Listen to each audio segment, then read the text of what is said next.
everyone, rise and shine. So, kahapon, naglinis tayo ng aking CVT.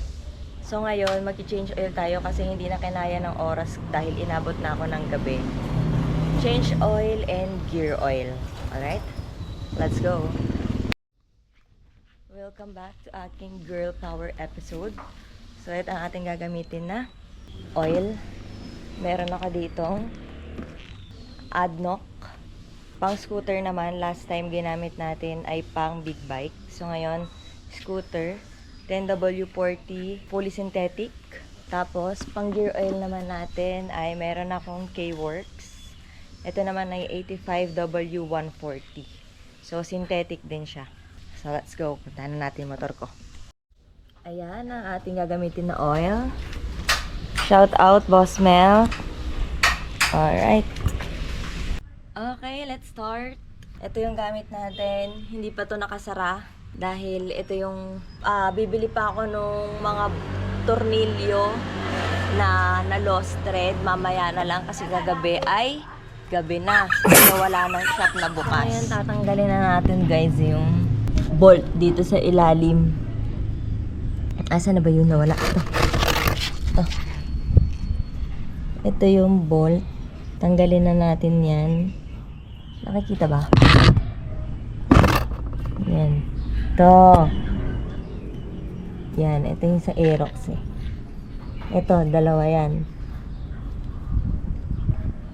Para dun sa filter. So, ito yung sa oil. Ito yung sa filter. Para malinisan din. Number 16. So, testing kung alin ang kakasya. Hindi kasya Pwede na! Gago! 16 ba to? 15. 16 kasi to, alam ko. Ay, hindi din.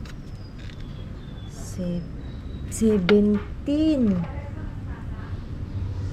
My God. Yan, 17. Itong isa ay 17 din. Alright.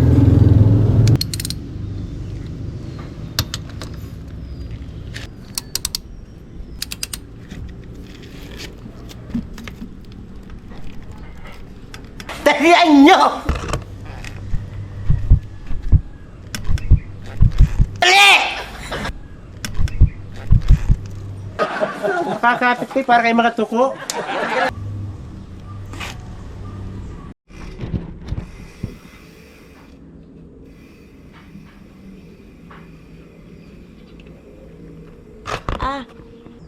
Yun. Natanggal natin, Mima. Yan.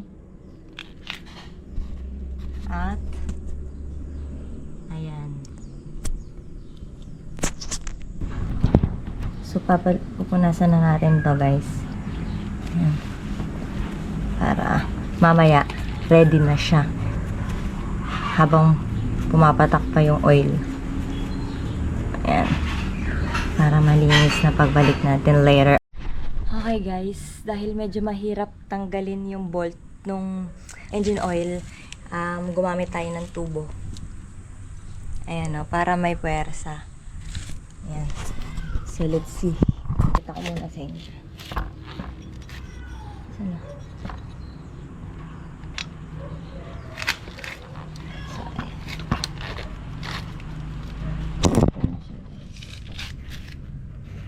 Ayun o, dali o. Yung tinubuhan.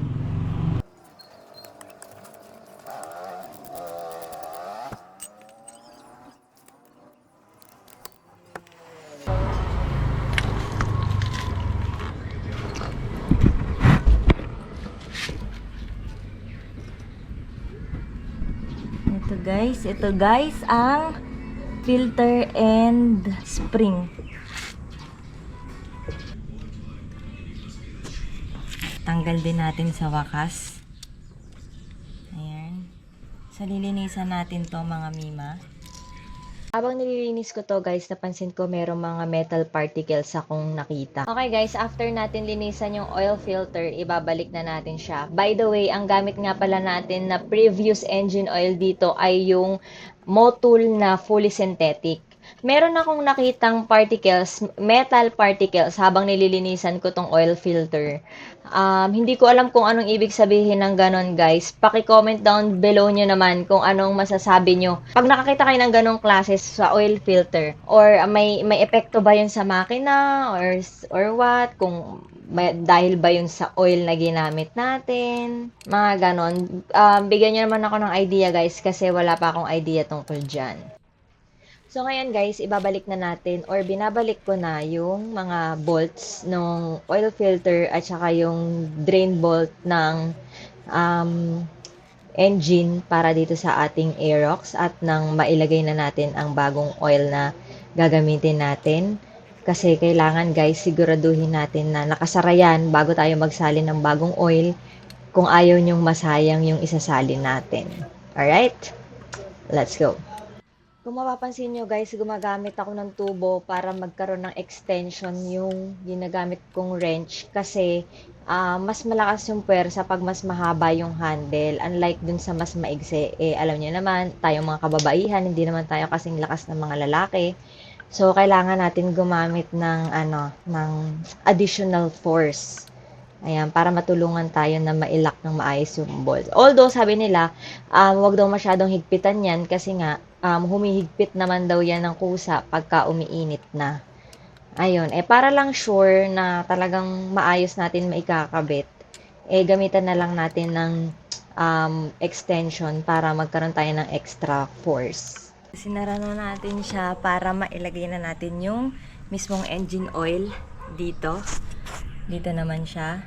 Ayan, alam ko naman guys, alam nyo na yan, pero gusto ko lang ipakita sa inyo ang aking kakayahan. Charis. Gusto ko lang pakita sa inyo paano ko siya ginagawa on my own. So, ayan. Okay everyone, so this is it. Ilalagay na natin ang ating ADNOC. Disclaimer lang, hindi po to sponsored. Binili ko po to nung Makina Moto Show pa sa booth ng ADNOC. So again, share ko lang ulit. ADNOC, API approved, JASO approved, tapos makikita niyo yung donut seal kung tawagin. Ayan o. Medyo nagbago ako ng pwesto kasi ang init na doon sa kabilang side. So, ayan. JASO approved, API approved. Meron siyang code. Pwede nyo naman siyang i-search or tingnan through online. Meron silang website. Tapos, just to add, hindi ko ata ito na-share last time yung nag-change oil ako ng big bike. Meron silang nakalagay dito, fully synthetic 100% virgin oil. Meaning, hindi siya recycled, guys. So, kaya ang kinagandahan nito is, kung nakita nyo naman yung last time is napakaganda at parang kulay gold ang oil. 'Di ba? Kasi ano siya, bagong-bago. Hindi po nagre-recycle ang ADNOC. Alright? So, ibig sabihin, ikaw ang una. Alright? 900 ml lang yung ilalagay natin para sa Aerox. Aerox natin. So, again, meron akong embudo. Tapos, meron naman siyang sukat. Kaya hindi na ako mahihirapan. Naibalik ko na nga pala guys yung mga takip sa ilalim. Make sure lang na pag mag-change oil tayo, reminder sa lahat, lalong-lalo na sa mga kagaya ko na nagdi-DIY, na wag nating kakalimutan na ibalik yung mga takip sa ilalim, yung pinagtanggalan or pinagdaanan ng used oil, yung drain bolt kung tawagin. Wag nating kakalimutan na ibalik yun para pag nagsalin tayo ng bagong oil, hindi siya matatapon. Alright?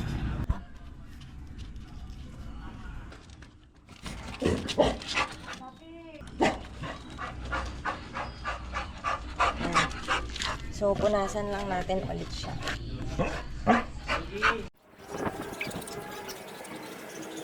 Ito, punasan din natin to, syempre. Yan guys, malinis na bago natin ilagay ang everything. Yan na. Kita nyo naman.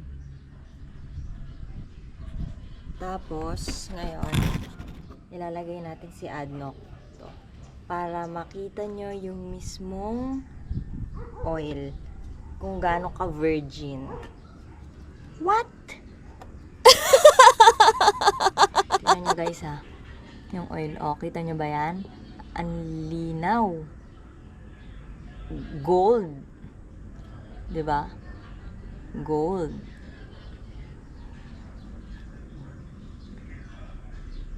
Adnok, baka naman. Alright. Teka. Sabi pa. 200 pa. 900 lang daw kasi. Konti pa.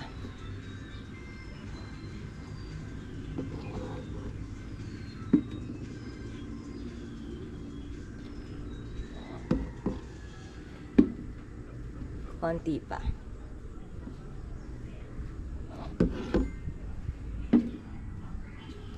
Konti na lang.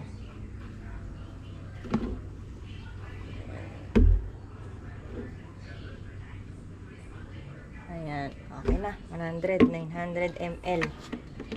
900 ml na siya, guys. A few inches later. Dami ko sinabi, hindi pa na naka-vlog. So, ayan. Malinis pa, oh, pag nakita nyo. Kasi pinapalitan ko siya every change oil ko or pagka nakakalimutan kong bumili ng ng gear oil, pinapalitan ko siya every other engine oil, change engine oil. So, ayan. Punasan natin to.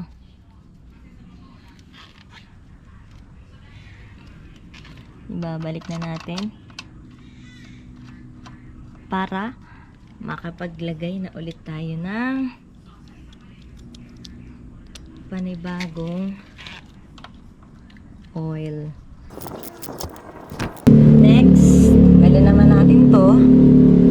Lagay naman natin ang ating gear oil.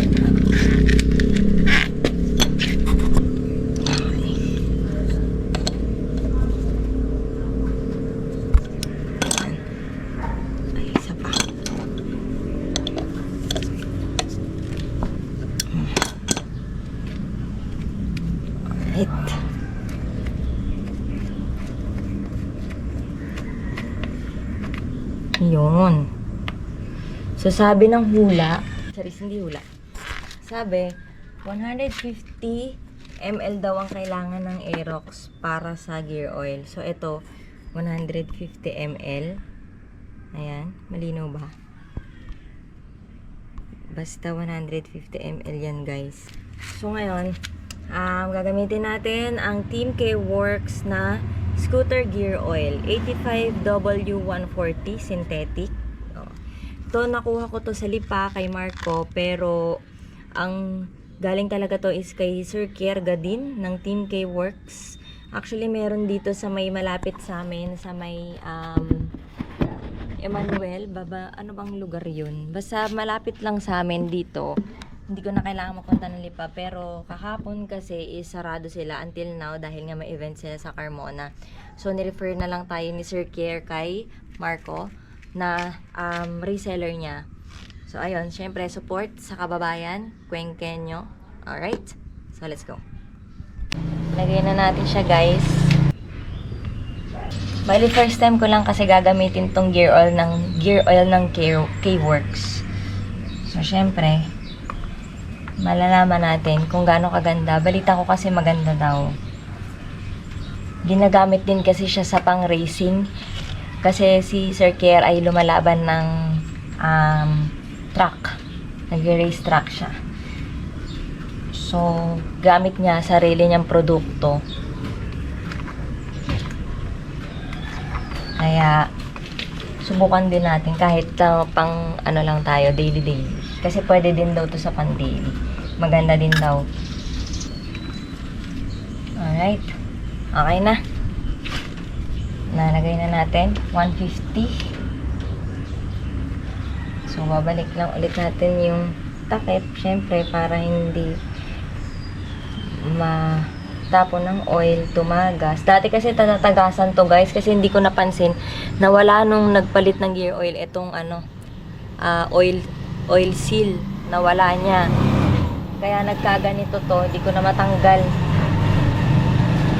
matanggal. Siguro kailangan kiskisin to ng brush or kung paano man. Pero at least nabawasan na kasi dati, grabe. Ayan. Alright, we are done. So ngayon naman guys, iti-testing na natin yung ginawa nating kahapon kasi, 'di ba, nag-CVT cleaning tayo.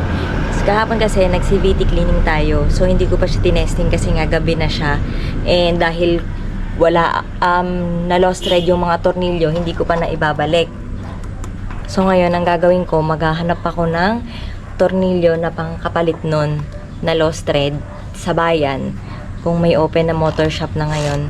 Tapos pati-testing na rin natin yung kung meron pang dragging. Alright?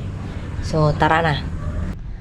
Okay guys, iti-test drive na natin yung ating ginawang CVT cleaning and then yung change oil and gear oil. Tapos maghahanap na rin ako ng tornilyo na lost thread para doon sa takip ng CVT.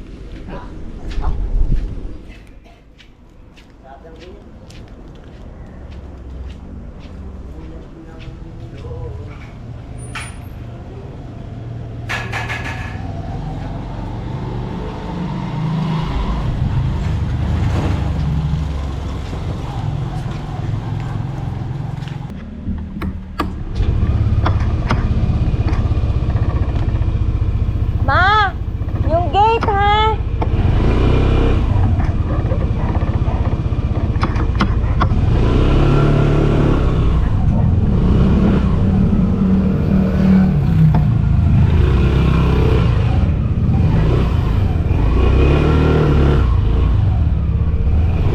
Okay, ha? Okay, sige. Unang piga guys, ramdam ko agad na wala na yung dragging. Tsaka ang ganda ng tunog ng makina ngayon.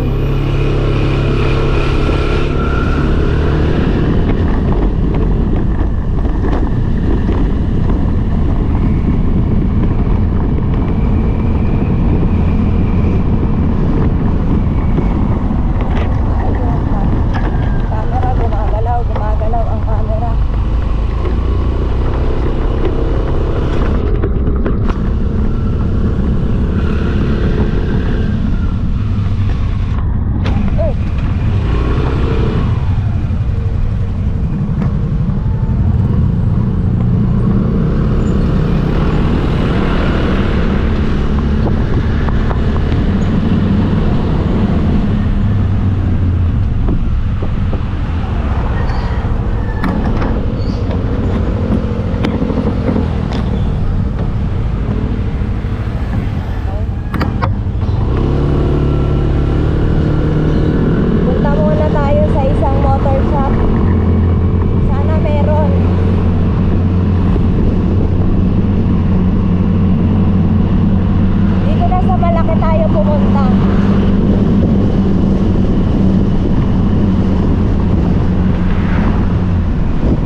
Wala daw guys, sa kinasamaang palad. Try natin sa iba.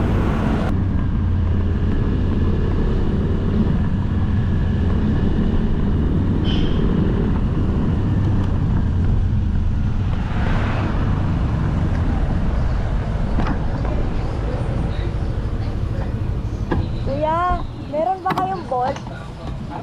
Ganito. Sa panggit, yung sa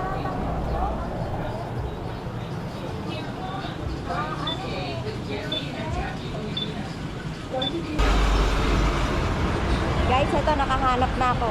Okay na. Salamat. Thank you. Good ka, ma'am. Oo, kuya. Ito po, ito. Wala po sticker.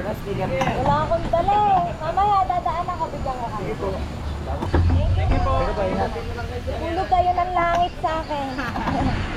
Sige.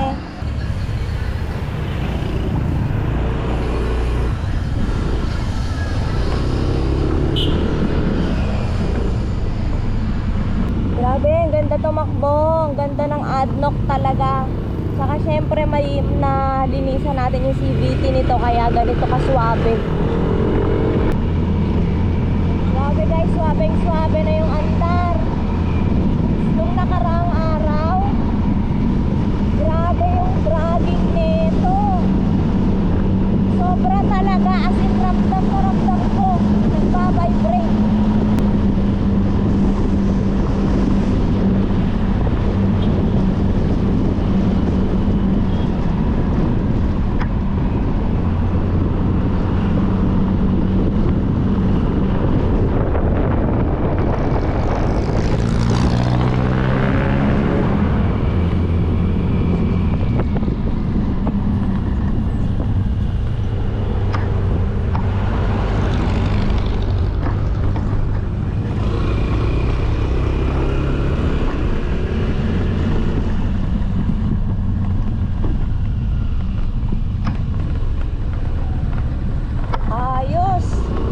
Ayos talaga.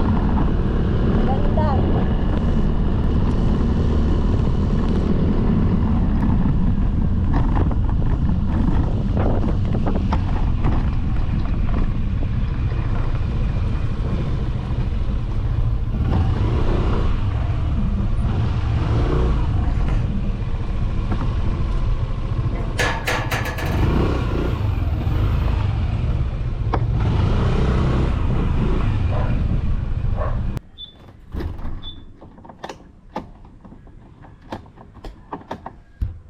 Okay, guys, ito na.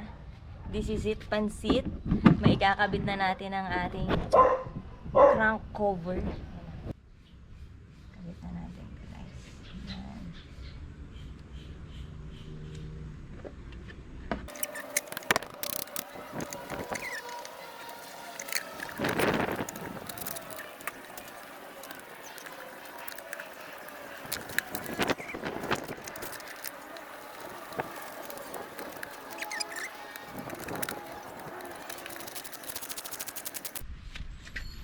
Na guys, nakabit na natin, kompleto na. Alright. So ayun na nga guys, napakaganda ng takbo, sobra. Tapos basta sobrang swabe niya. Ganda nung maganda din yung degreaser na nagamit natin pang linis. Brand nun ay K-Works, Team K-Works. Ang alam ko makukuha nyo din sa Shopee para sa mga malalayong lugar na gustong magtesting nun. And sa Batangas naman, meron silang shop mismo sa may bandang Emmanuel sa Cuenca. Tapos meron din sa Lipa yung reseller niya si Marco. So mamaya ibibigay ko na lang sa inyo yung mga page nila. Ipopost ko na lang dyan. And then gamit nating engine oil ADNOC. Middle East oil yon, virgin oil, meaning hindi siya recycled. Tapos ang gamit din nating gear oil ay K-Works, Team K-Works. Alright? So that's it guys. So ang ganda ng takbo ng motor ngayon, sobra malayong malayo sa nakaraan na takbo dahil grabe talaga yung vibrate na nakaraan.